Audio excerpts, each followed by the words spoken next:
Hi everyone. இலங்கைக்கு அருகில ஈரான்ட கப்பல் ஒன்று இன்றைக்கு விபத்துக்குள்ளாகின நிலையில இலங்கை படையால மீட்கப்பட்டிருந்தாங்க.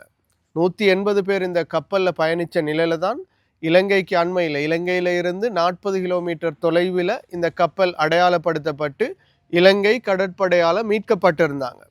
அதுலேயும் இதுவரைக்கும் 78 பேர் மீட்கப்பட்டிருக்கிறதா சொல்லப்படுது.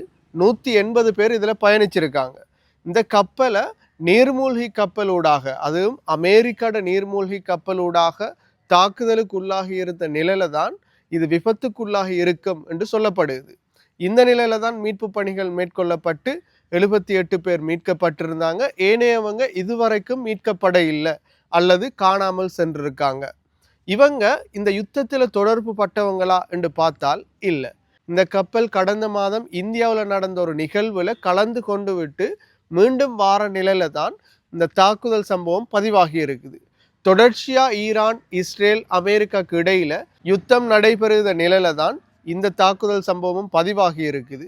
இது இலங்கைக்கு ஏதாவது பாதிப்பை ஏற்படுத்துமா என்று சொல்லி பார்த்தா இல்லை. இருந்தாலும் இலங்கை கூட அமெரிக்காவுக்கு அஞ்சின நிலையில ஈரானுக்கு ஆதரவாக செயற்படாம ஒதுங்கி நிற்க வேண்டிய நிலையில தான் இலங்கை அரசாங்கமும் செயற்பட்டு வருது.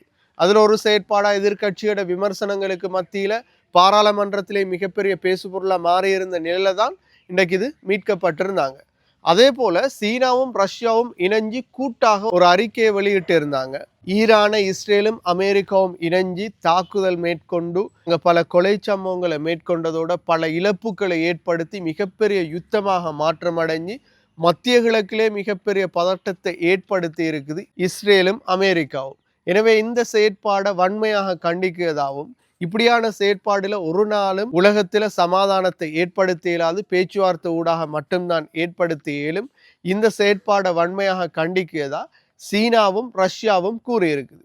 இது ஒரு முக்கியமான விடயமா இருக்குது. நேத்தில இருந்து அமெரிக்காவுக்கு ஆதரவாக பல நாடுகளும் களம் காணுவதற்காக அமெரிக்கா பேச்சுவார்த்தைகளை நடத்தி இருந்துச்சு. பிரித்தானியா, பிரான்ஸ், ஜெர்மன் போன்ற நாடுகள தளங்களையும் தாங்க பயன்படுத்தி கொள்வதற்கு அனுமதி கேட்டிருந்தது. இது எப்படின்னு சொன்னா மிரட்டி அனுமதி கேட்கறத போலதான் அமெரிக்கா கேட்குது. அனுமதியை கொடுக்கணும், இல்லைன்னு சொன்னா பொருளாதார அரசியல் ரீதியாக ஒவ்வொரு நாடாக மிரட்டப்படும். இப்படியான ஒரு சிச்சுவேஷன்ல ஸ்பெயின் மிரட்டப்பட்டிருந்தது. 1000 பில்லியனுக்கும் அதிகமான முதலீடுகள் ஸ்பெயின்ல அமெரிக்கா செஞ்சிருக்கிற நிலையில இந்த முதலீடுகளை நாங்க இல்லாம செய்வோம் என்று சொல்லி ட்ரம்ப் கூறியிருந்தார். என்றாலும் ஸ்பெயின் இதுக்கு தலை சாய்க்காத நிலையில அமெரிக்காவுக்கு எதிராகவே செயற்பட்டிருந்துச்சு. இருந்தாலும் இந்த யுத்தத்திற்கு ஆதரவாக அல்லது எதிராக ஒவ்வொரு நாடுகளும் சேர்த்தால்தான் தொடர்ந்து இந்த யுத்தம்